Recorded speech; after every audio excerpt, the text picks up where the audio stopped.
믿음이 충만해지는 이 시간이 되게 하여 주시옵시고 하나님을 기쁘시게 하는 예배가 되게 하여 주옵소서. 예수님 이름으로 기도드리옵나이다. 아멘.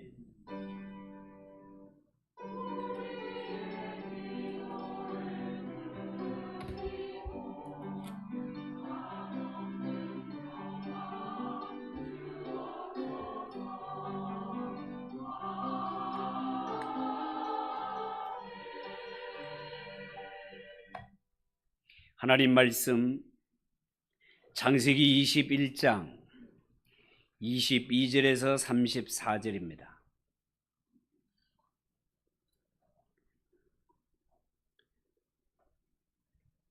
창세기 21장 22절에서 34절까지 한 절씩 교독하겠습니다.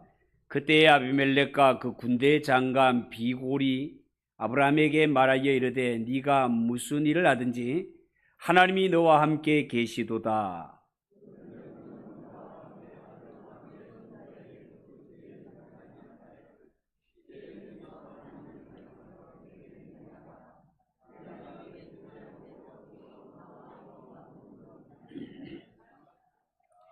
아브라함이 이르되 내가 맹세하리라 하고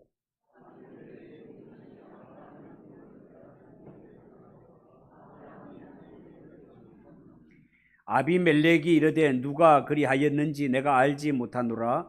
너도 내게 알리지 아니하였고 나도 듣지 못하였더니 오늘에야 들었노라.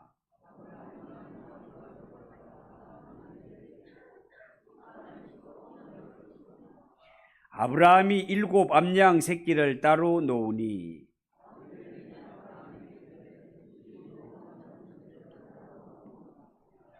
아브라함이 이르되 너는 내 손에서 이 암양 새끼 7을 받아 내가 이 우물 판 증거를 삼으라 하고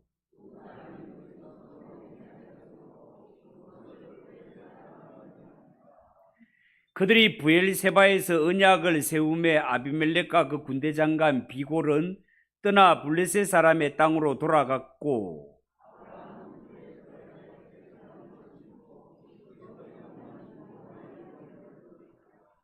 같이 읽읍시다. 그가 블레셋 사람의 땅에서 여러 날을 지냈더라. 아멘. 이 시간 하나님께 박수를 올려드리겠습니다. 우리 옆에 분들과 인사합시다. 잘 오셨습니다. 은혜 받읍시다. 자, 오늘 읽은 이 말씀을 가지고 브엘세바의 맹세라는 제목으로 말씀을 드리겠습니다. 여러분, 우리가 서울을 위시해서 대도시에 가보면 대다수의 사람들이 객지 생활을 하고 있다는 것을 알게 될 것입니다. 어떤 사람은 직장을 따라서, 어떤 사람은 사업을 따라서, 혹은 학업을 따라서 이런저런 이유로 많은 사람들이 집을 떠나 뜨돌이 생활을 하고 있는 것입니다. 착실하게 공부하고 성실하게 일해서 하루속히 기반을 잡아 결혼도 하고 내 집 마련도 해야 되겠는데 객지 생활이라는 것을 해보면 그렇게 쉽게 호락호락하지를 않습니다. 여러분, 오늘 이 성경에 나오는 믿음의 조상 아브라함도요, 하나님의 부르심을 입은 후부터 상당히 오랫동안 뜨돌이 생활을 하게 됩니다. 물론 아브라함의 직업이 목축업이었기 때문에 뜨돌이 생활을 할 수밖에 없기도 했지만 더 중요한 이유는요, 하나님이 아직도 그에게 정착할 만한 땅을 주시지 않았기 때문에 그렇습니다. 자, 그런데 오늘 이 성경 말씀 마지막 부분에 보면 아브라함이 그랄 땅에서 에셀 나무를 심고 하나님께 예배드리는 모습이 나옵니다. 여러분, 사람이 객지 생활을 하면서 내 집에 화초를 갖춘다, 화초를 가꾸고 애완동물을 키운다는 것은 그만큼 이제는 내 생활이 안정되고 여유가 있다는 표현이기도 합니다. 오늘 이 성경에 아브라함이 그랄 땅에서 에셀 나무를 심고 하나님께 예배를 드렸다는 것은 아브라함도 이제는 어느 정도 생활의 여유와 안정을 찾게 되었다, 그런 뜻이 되겠습니다. 저는 오늘 아브라함이 생활의 안정을 찾는 이 모습을 보면서 우리 예수 믿는 성도들도 세상에서 언제나 방황하고 불안한 생활만 하는 것이 아니라 반드시 우리의 삶의 안정이 찾아오고 풍성함이 찾아올 때가 있는데, 바로 이때 하나님의 성도들은 어떻게 사는 것이 바람직한 모습인지를 오늘 성경을 통해 살펴보려고 합니다. 첫 번째, 아브라함을 찾아오는 그랄 땅의 왕이었던 아비멜렉을 한번 봅시다. 여러분, 맨 처음 아브라함이 그랄 땅에 왔을 때는 아브라함이 이 지방에서 그토록 평안하게 살 것이라고는 상상도 하지 못했습니다.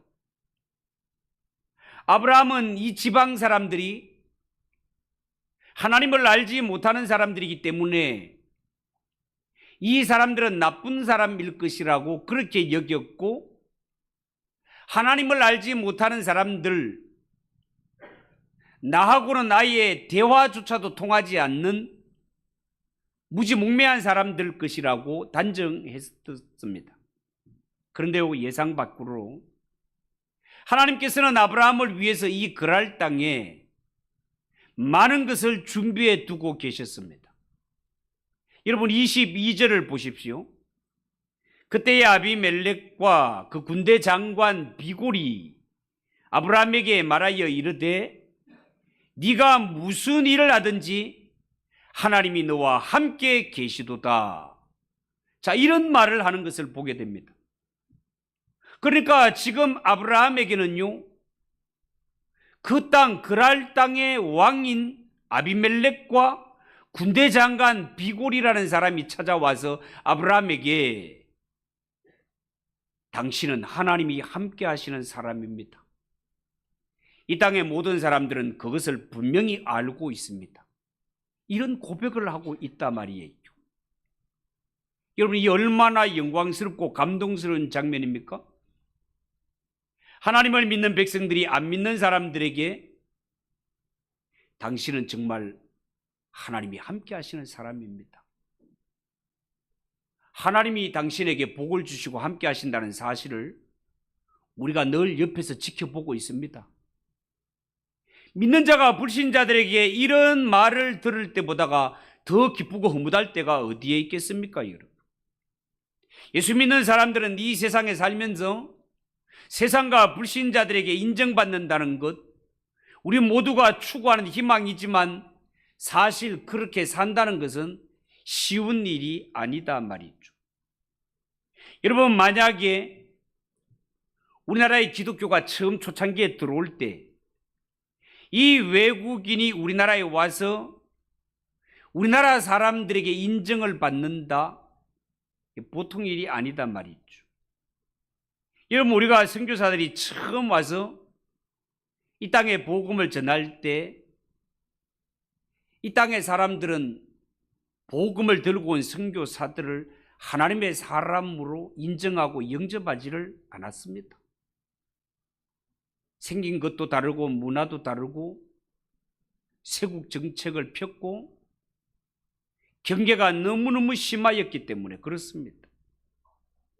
만약에 우리나라 사람들이 이 땅에 외국에서 선교사님들이 들어왔을 때 그들을 통하여 하나님의 능력과 사랑을 깨닫게 되고 그들이 우리에게 얼마나 좋은 소식을 전하며 얼마나 유익한 것을 전해 주었던가를 알고 정말 그들에게 감사를 느끼고 감동을 느끼며 나중에 이 땅의 왕이었던 고종 황제까지 친히 선교사님을 찾아가서 고맙습니다.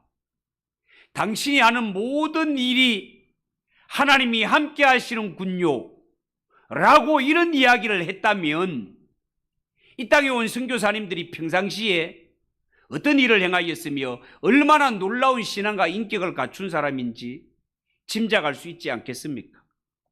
마찬가지로 오늘 이 성경에 그랄 땅의 왕이 군대 장관과 함께 아브라함을 찾아와서 당신은 하나님이 함께 하시는 사람입니다.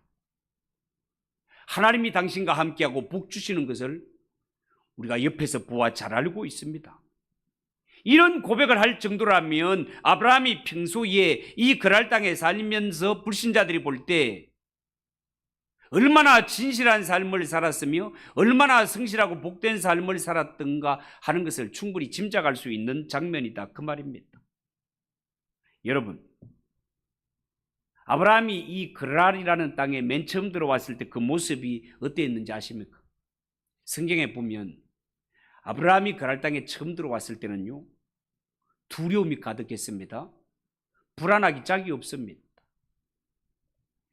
여러분, 언젠가 아브라함이 애굽에 내려갈 때 자신의 부인이 너무 이쁘게 생겨가지고 여동생이라고 속였던 거 생각나죠?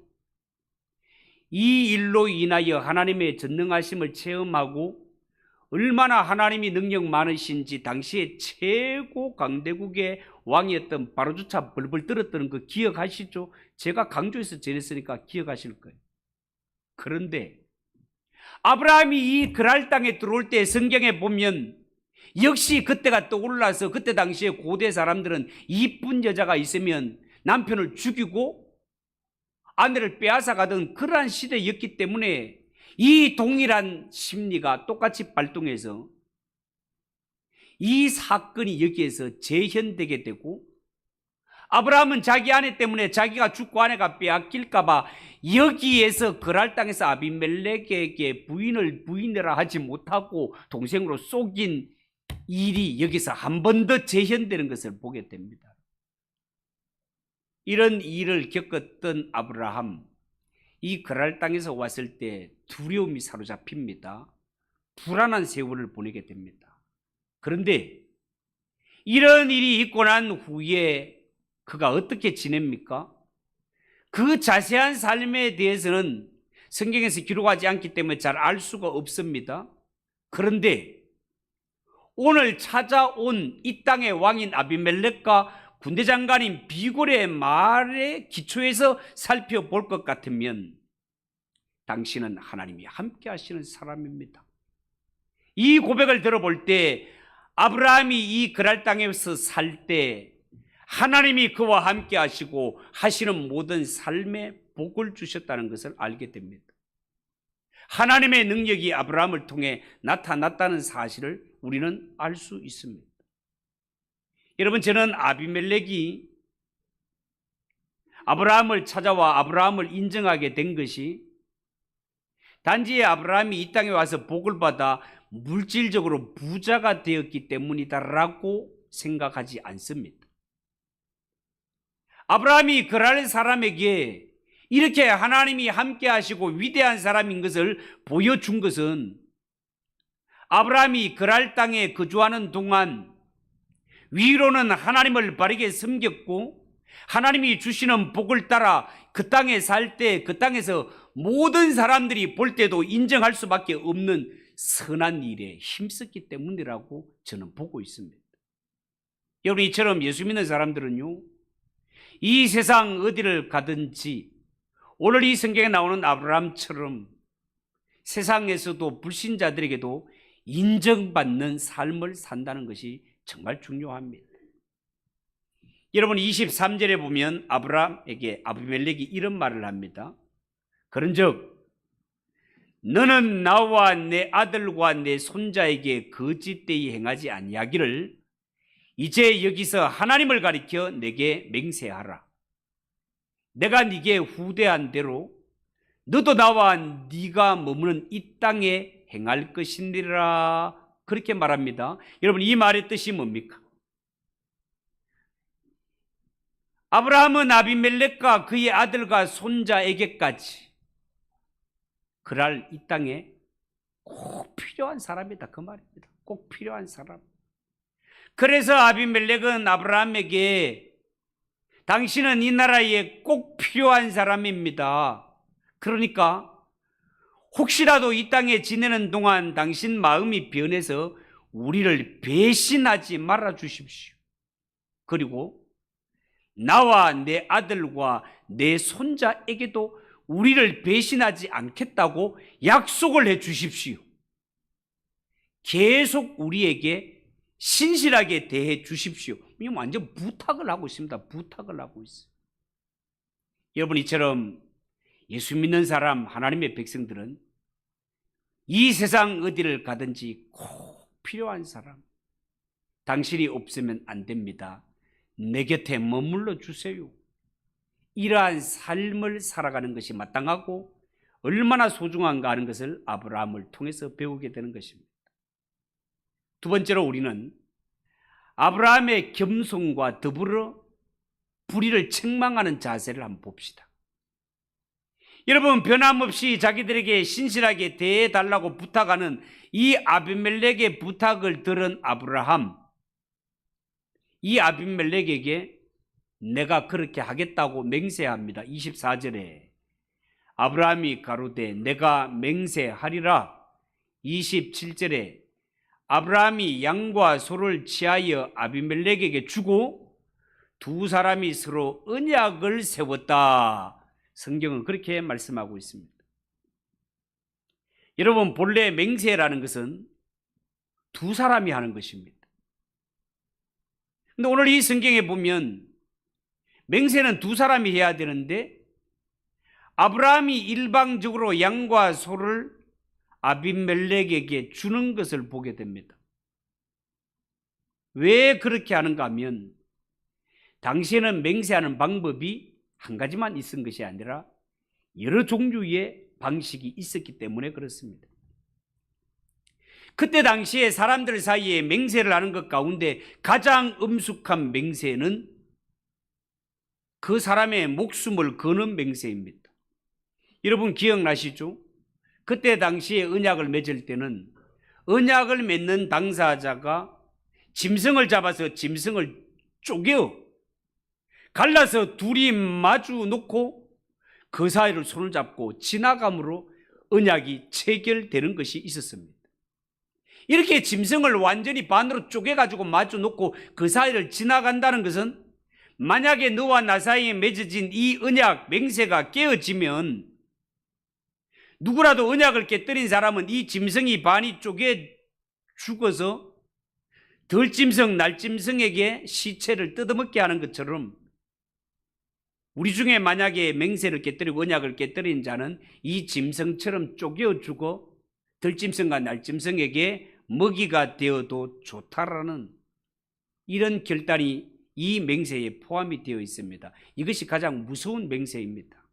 그런데 당시에 대체로 평화의 언약을 맺을 때는 그런 방법을 쓰지 않고 언약을 맺는 사람들이 함께 음식을 나누어 먹었습니다. 여러분, 히브리 사람들에게 음식을 같이 먹는다는 것은 굉장히 중요한 의미를 가지고 있습니다. 내가 그 사람과 함께 음식을 먹었다는 것은 나는 저 사람 몰래 뒤에서 욕하지 않겠습니다, 이런 뜻을 가지고 있고, 그 사람과 함께 떡을 뗐다는 것은 그 사람을 내가 공격하지 않겠습니다라는 이런 뜻을 가지고 있습니다. 평화의 언약이기 때문에 그렇습니다. 그래서 이 이스라엘 사람들은요, 내가 누구와 함께 밥을 먹고 누구와 함께 떡을 떼느냐 하는 것은 굉장히 중요한 일입니다. 이 외에도 서로가 선물을 주고받음으로 말미암아 성립되는 언약이 있는데 아브라함은 바로 이 방법을 택하고 있습니다. 이것은 아브라함이 그랄 땅에서 아무리 부자가 되고 상당한 세력을 가지고 있다 하더라도 나는 이 땅에서 떠돌이 나그네에 불과한 자요, 아비멜렉은 이 땅의 왕이십니다를 인정하는 모습입니다. 여러분, 아브라함이 이 땅에 와서 하나님이 복을 주셔서 많은 재산을 가지게 되었습니다. 종들을 거느리게 되었습니다. 큰 무리를 이끌게 되었습니다. 그렇지만 아브라함은 이 그랄 땅 입장에서 보면 아비멜렉이 왕이요, 아비멜렉이 다스리는 이 나라의 한 사람의 시민이단 말입니다. 이렇게 아브라함이 일방적으로 아비멜렉 왕에게 이렇게 마치 조공을 바치는 것처럼 이렇게 선물을 드림으로 언약을 체결하는 것은 내 아무리 많은 힘을 가지고 내 아무리 많은 것을 가졌다 하더라도 나는 당신이 왕이시기 때문에 나는 이 땅에 떠돌이요 한 사람의 시민으로 나에게 주어진 사명을 충실하게 감당하겠습니다 라는 이러한 뜻이 내포되어 있고, 이것이 어쩌면 아브라함에게는 참 지혜였다라고 하겠습니다. 여러분, 아브라함은 일찍이 하나님으로부터 너는 강한 나라를 이루게 될 것이다, 너희의 후손이 하늘의 별과 같이 바다의 모래같이 될 것이라는 이러한 축복과 언약을 받은 자 아닙니까? 그렇지만 아직 나라를 세우지는 못하고 있습니다. 지금 아브라함은 이 세상의 왕인 아비멜렉에게 마치 조공에 해당하는 예물을 기꺼이 바침으로 말미암아 당신은 왕이요 나는 이 땅에 거주하는 떠돌이 나그네일 뿐입니다 라는 사실을 깨끗이 인정하고 있단 말이죠.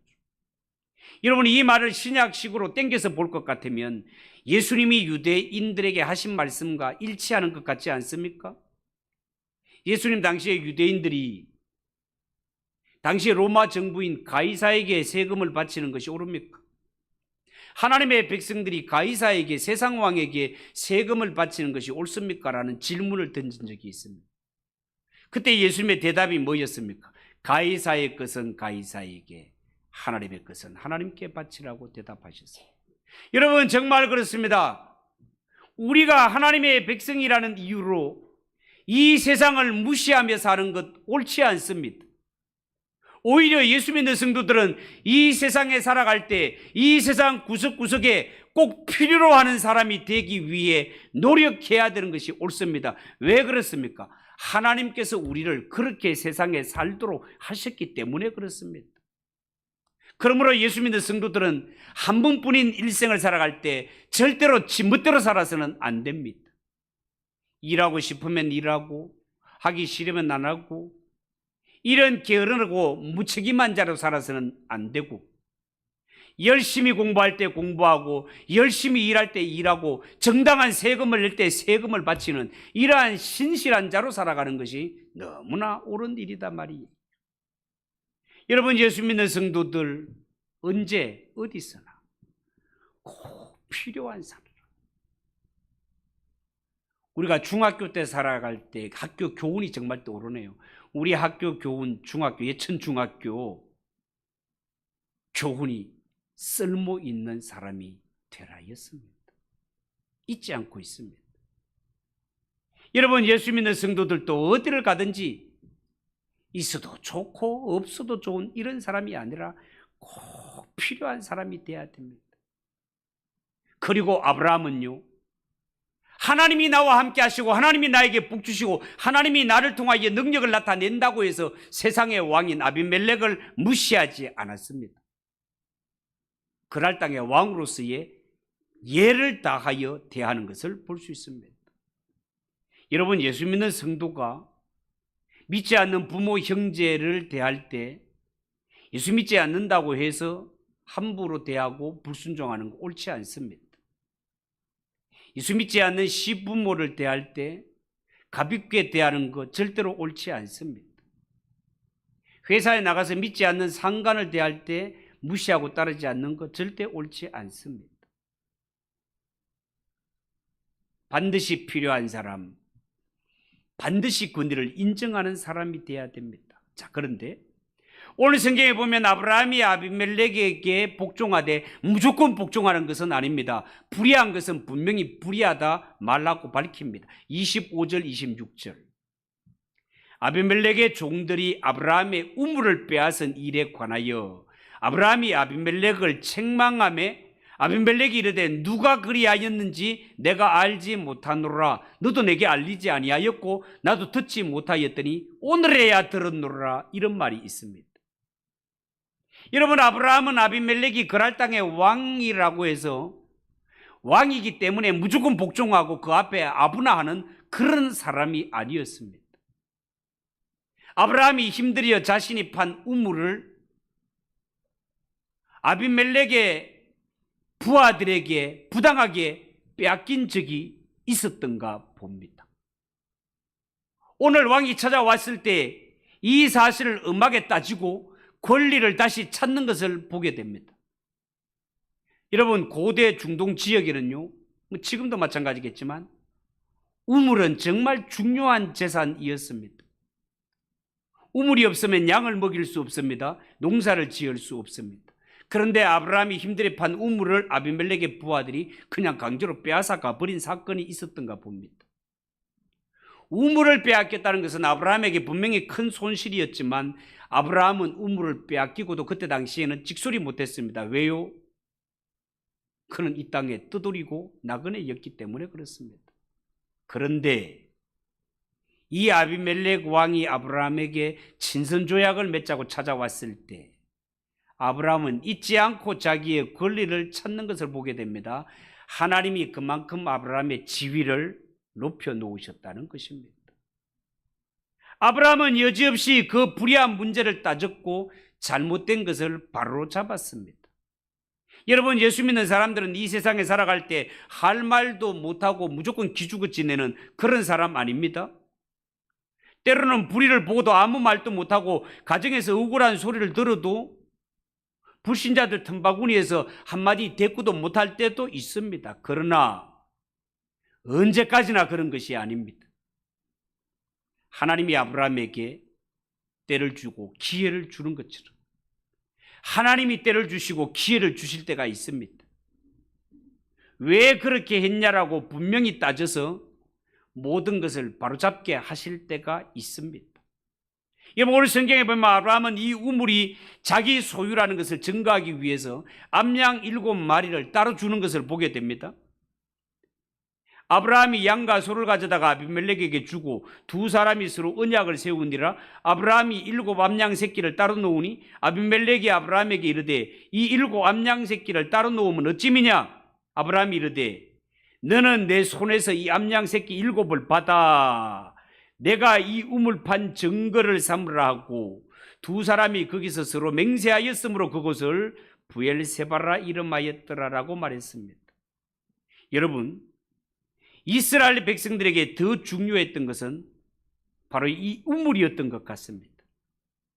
아마도 이 우물은 아브라함과 그의 이 가족들이 이 땅에 와서 가나안 땅에 와서 처음으로 내 것이라고 주장할 수 있는 것이었기 때문에 그럴 것입니다.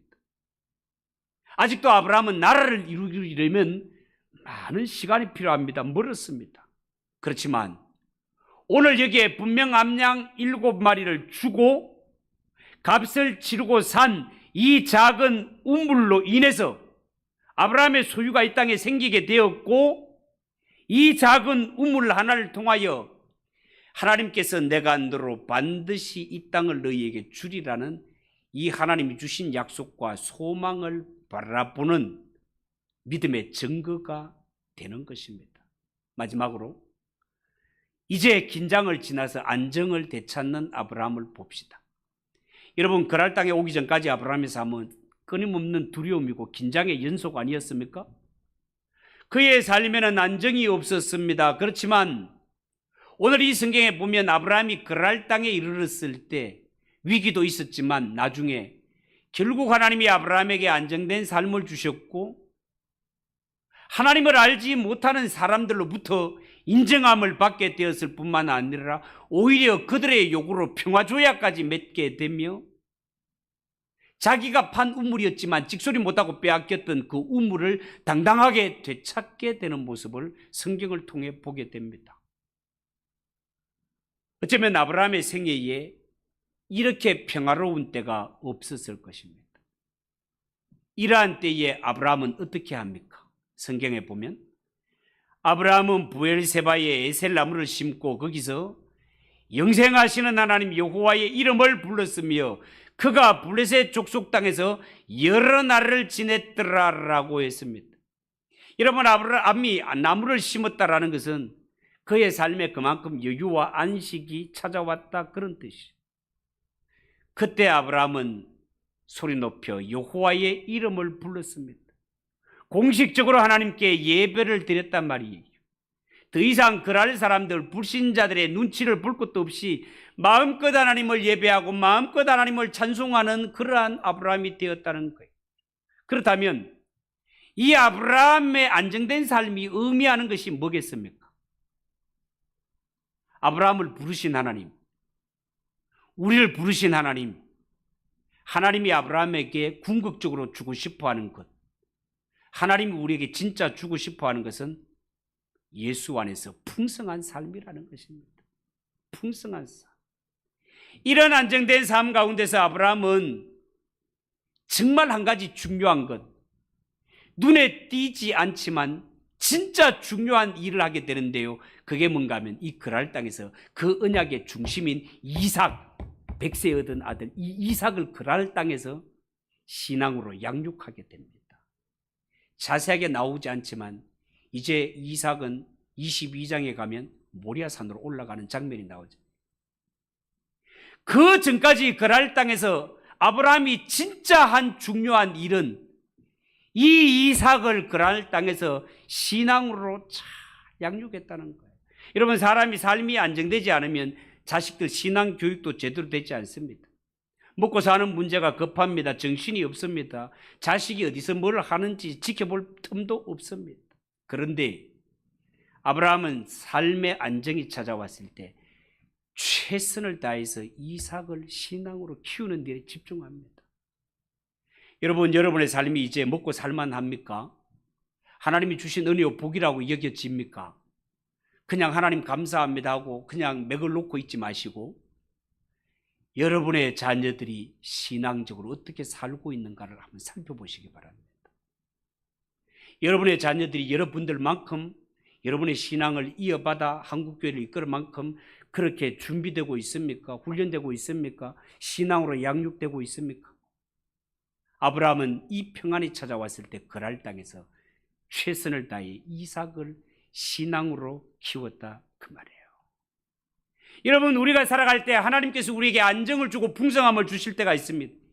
하나님이 우리에게 안정을 주시고 풍성함을 주시고 복을 주실 때 그냥 내 개인 허랑방탕하는 데 사용하지 마시고 아브라함이 그랄 땅에서 불신자들에게 인정받는 삶을 살았듯이 정말 하나님이 함께 하십니다. 하나님이 당신을 통하여 능력을 나타내시는 것을 볼 때 정말 우리가 당신과 평화조약을 맺고 싶습니다라는 말이 저절로 나올 만큼 이러한 복된 삶을 사시며 잊지 말아야 할 것, 우리의 자녀들을 하나님 앞에 신앙으로 바로 세우는 일이 지금부터 우리가 눈에 불을 켜고 해야 되는 일이라는 사실을 여러분 꼭 기억하시고 하나님께도 인정받고 사람에게도 인정받고 영육간의 복을 누리는 우리 모두가 되시기를 예수님의 이름으로 축복합니다. 기도하겠습니다. 하나님 아버지, 은혜를 감사합니다. 오늘 아브라함이 그랄 땅에서 어떤 삶을 살게 되는지를 말씀을 통하여 배웠습니다. 하나님 아버지, 하나님이 우리에게 평강을 주시고 이렇게 여유를 주실 때 우리 한 몸 허랑방탕하는 데 사용하지 말고 정말 불신자들에게 감동을 주며 하나님과 사람 앞에 인정받으며 하나님이 우리에게 선물로 주신 이 자녀들을 믿음 위에 든든히 세우도록 정신 바짝 차리고 신앙생활하는 우리 어른들이 되게 하옵소서. 예수님의 이름으로 기도하옵나이다. 아멘. 335장 찬송하겠습니다.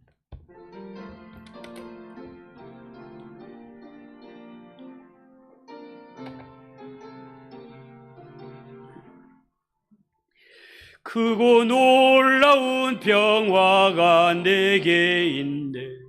이 세상에는 없는 평화. 나의 영과 목 주께 드립니다. 오 놀라운 나의 구주, 오 놀라운 주, 오 놀라운 주.